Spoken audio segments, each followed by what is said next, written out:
Okay, good morning, Veronica Olivier. Thank you for setting time aside on a Saturday morning to help us craft content for Women's Month.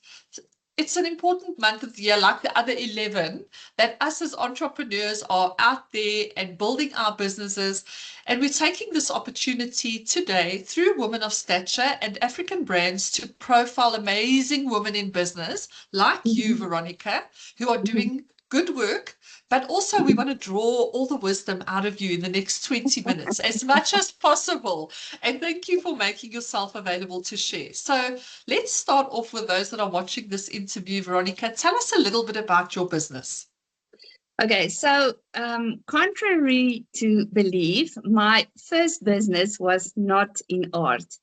In 2008, when I decided to start my own business, I actually started my own cosmetics company. And the reason why I did it is because for many years I sold cosmetics as a secondary income.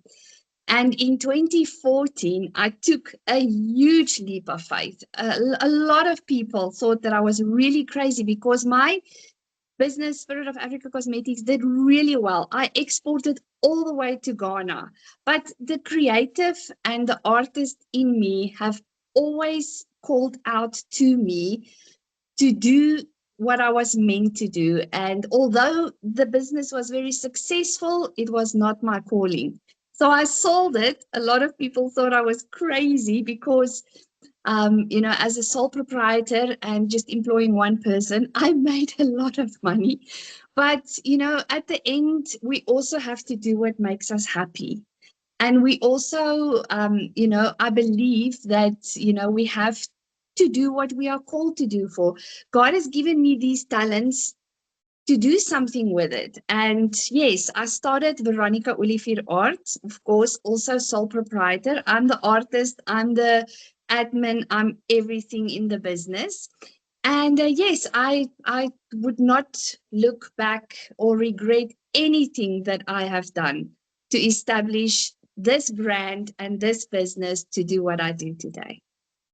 So that's amazing. I mean, you've told us a little bit about your business. You're going to tell me a bit more about what your business Yes, actually delivers in terms of an end product. But I yes, think what is interesting, Veronica, is that there are a lot of women in business, a lot of entrepreneurs who felt, or maybe sitting now watching this interview, feel the same way as you, where you're doing something and you're doing it well, you're being paid well for it, mm, but you want to do more or you want to do something completely different. Now, from a logical point of view, it sometimes doesn't make sense, right? So you're taking yourself out of a position of comfort and convenience into, I want to live my dream and I want to be passionate mm, about what I do every morning. That yes. must have been a huge transition for you. It was, but for me, it was the right decision, and I knew it from day one. I mean, for the last 3 or 4 years in my previous business, I wasn't really happy because I did admin most of the time. There's a difference when you start a business because when you start a business, there's a lot of creative activity going on, design logos, design roadshows, advertisements. So it stimulated my creativity in a big sense.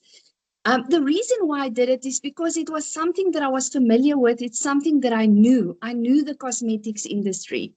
But yes, sometimes I think I should have started being an artist long time ago. But, we all go on roads and we follow a path. And sometimes I think if I haven't done that previously, I would not be as successful because that business taught me so much about Yeah. marketing and so much about advertising and branding. And I apply everything that I learned in that business to my art business. And that's why I'm successful. I mean, I sell my art throughout the world. I'm known, and I'm not boasting, it's just a fact that I am known throughout the world and in South Africa. I've been published in magazines, I've been on TV shows, I've been invited to breakfast shows, and it's all because of what I've learned from my previous business, and I've learned how to establish myself as a brand and to market myself as a brand. I think you also bring an energy. I mean, just talking to you this morning in the interview, and maybe that's the benefit of pivoting to do what you love. It is obvious that you do what you love. And people often say fake it till you make it, but I don't think you can. No. I think it is an energy that you carry inside you if you truly, truly love what you do. So tell us a little bit about the art. What kind of art is it? Where can people see it? How do they access that art?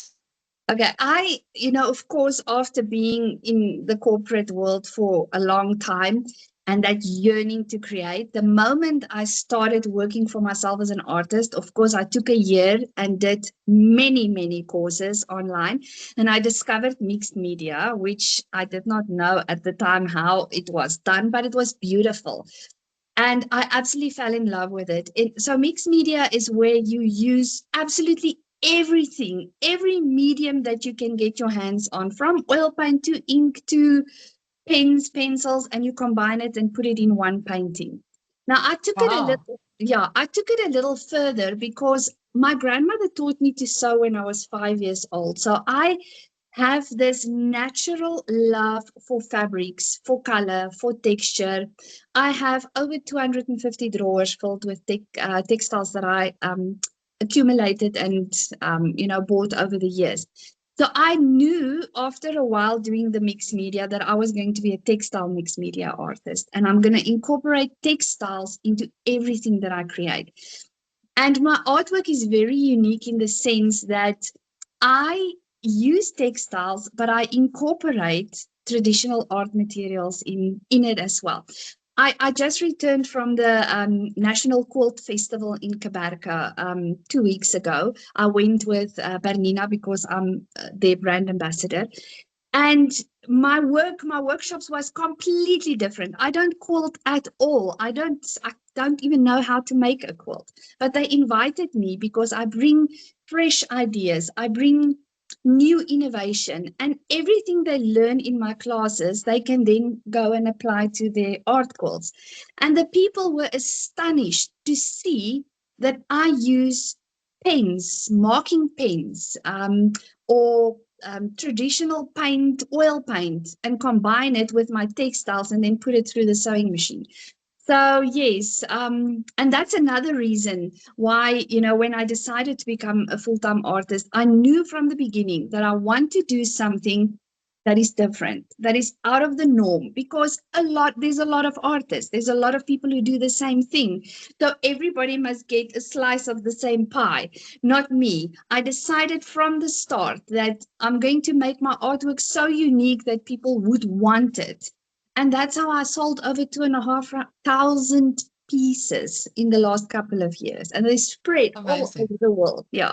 That is amazing. That is amazing. But I mean, definitely, you said the word calling right at the beginning of the interview, and it definitely is a calling. The conviction is there.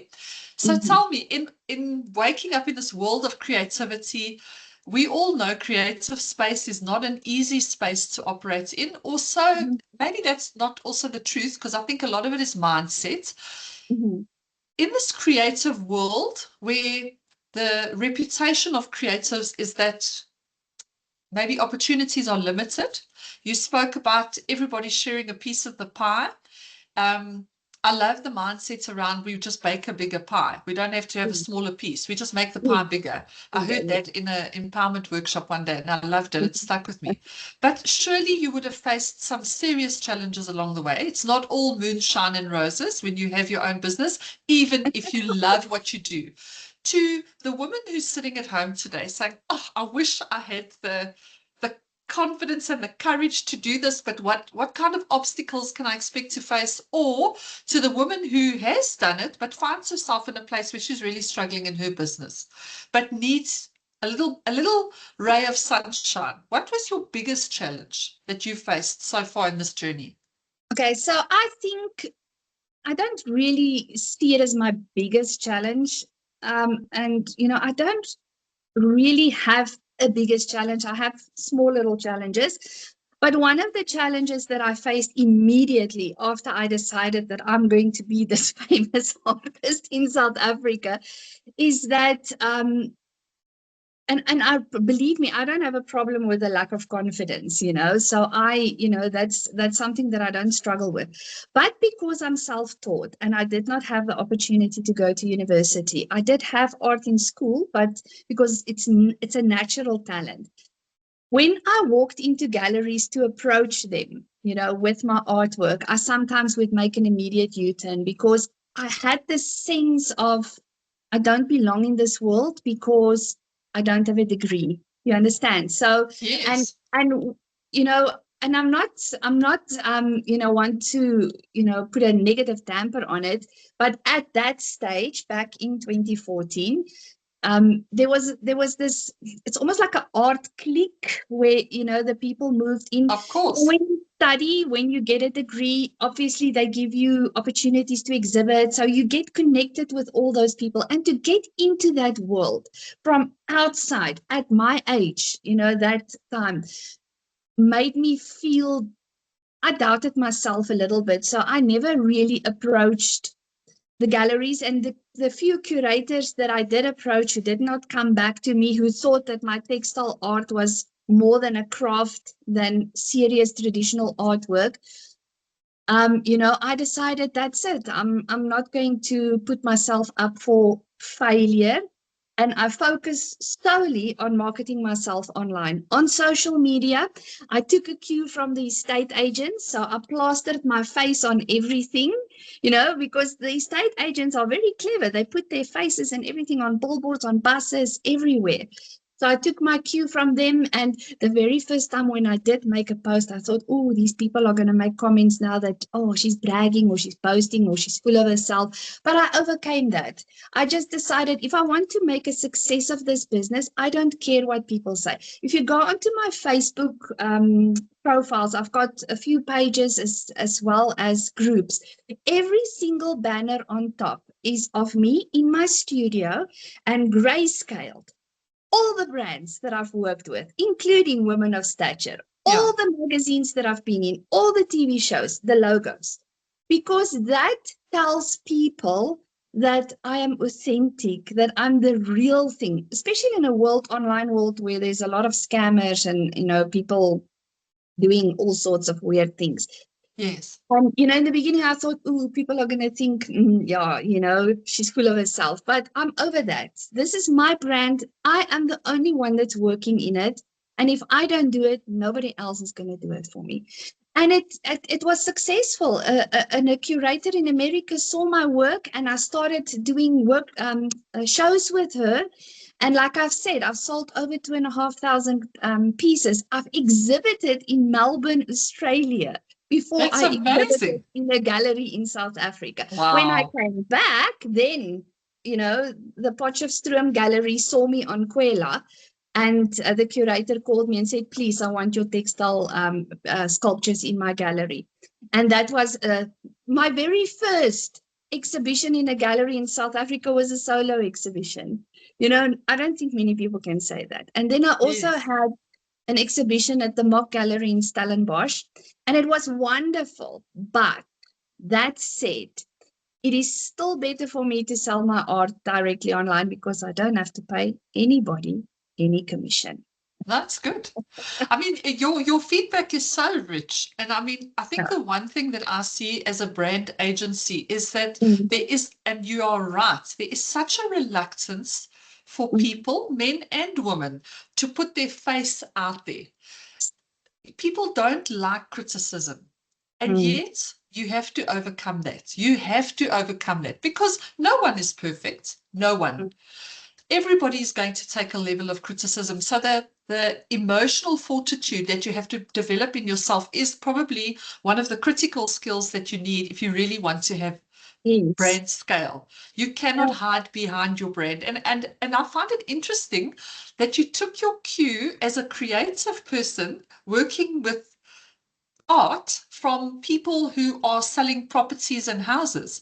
So your ability to join the dots and say, yes, we're two different industries, but you've got a recipe that works. Because I can tell you, Veronica, not a lot of people do that.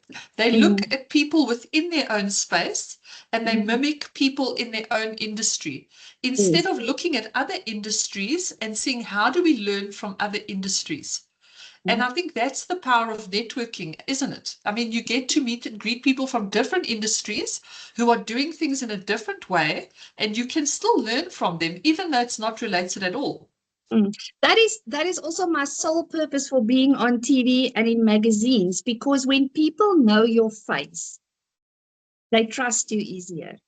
So when people know you as a person, I mean, I don't consider myself as a famous person, but people know me. When I walk in the street, people, there are creative people that recognize me.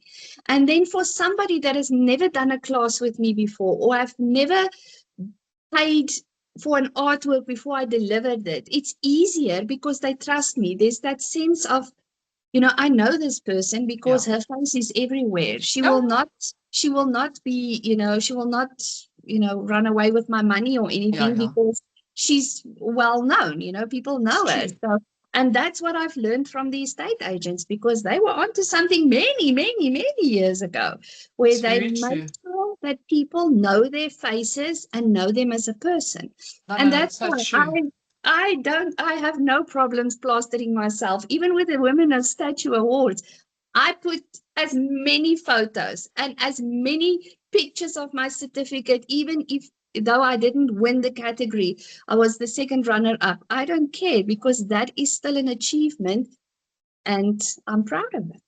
And it's good. It's good. It's amazing. It's so Yeah. encouraging and inspiring to listen to you give your feedback. And thank you for sharing it so openly, because I know it's going to help a lot of women. Yes, So yes. my last question for you today is, despite challenges, obstacles, a sense of not belonging, finding where you fit in, finding your little niche, what gets you out of bed in the morning and keeps you in this business? What is that little bit of grit? I love that question. The other morning I was on a breakfast show. They also asked me that question, and I love answering it. And this is as truthful as it can get. Of course, I do everything to earn money. I mean, who would work and not want to make a living of it? But that is not the main important thing for me. I need the money for my sustainability. But what gets me going is the feedback and the comments and the encouragement and the little notes and the private notes. Veronica, I did your class today. You will not believe how you changed my life. Veronica, you gave me the courage to pick up something that I worked on 10 years ago, and I put it down because I thought it was ugly. And that keeps me going, is the fact that I know that I'm using my talents to encourage and inspiring women, whether it's an online class, whether it's an in-person workshop, whether it's a short video post. I so happen to just stumble. I love Facebook memories, and Facebook gave me a memory of my very first business that I started. So I decided that I'm just going to share my photo with my logo and my shirt. It was actually a professional photo that the Women in Home took of me. I shared that, and I shared my little story. So many people came back to me and said to me, "We did not know this about you. You are so inspiring." And I feed off of that feedback, not because it's putting me on a pedestal, but because I know tonight when I go and sleep, I made a difference in somebody's life. And I think most creatives are empaths, because I'm a complete empath, and I feed on the fact that I helped somebody today, or I made a difference in some. And that's why my business shifted a little bit after COVID, and also when, America had the tariffs. So my sales in artwork. So I make fewer artworks to sell, and I focus solely on doing workshops, on presentations. I also do brand activations. I work with a lot of corporate companies. And one of the reasons why I work with corporates is because when I'm on a corporate stand, I can just inspire and encourage more women. It's amazing. That's amazing. Your sense of community is amazing, Veronica. It's been such a pleasure to talk to you. I just know everybody's going to love this interview. Thank you for having the courage to put yourself out there, to make yourself visible, Yes. because people can't buy from or support a woman in business that they don't even know exists. Yes. So thank you for being an example to other women. When we flight this interview, we will put your contact details along with the video so that people can reach out and connect with you. But thank you for your time this morning. Thank you for giving back to other women in business and for encouraging them and for inspiring them. We salute you for the work that you're doing for our country. Thank you so much. Thank you so much. Have a wonderful day. Thanks, you too. Thank you. Bye. Bye.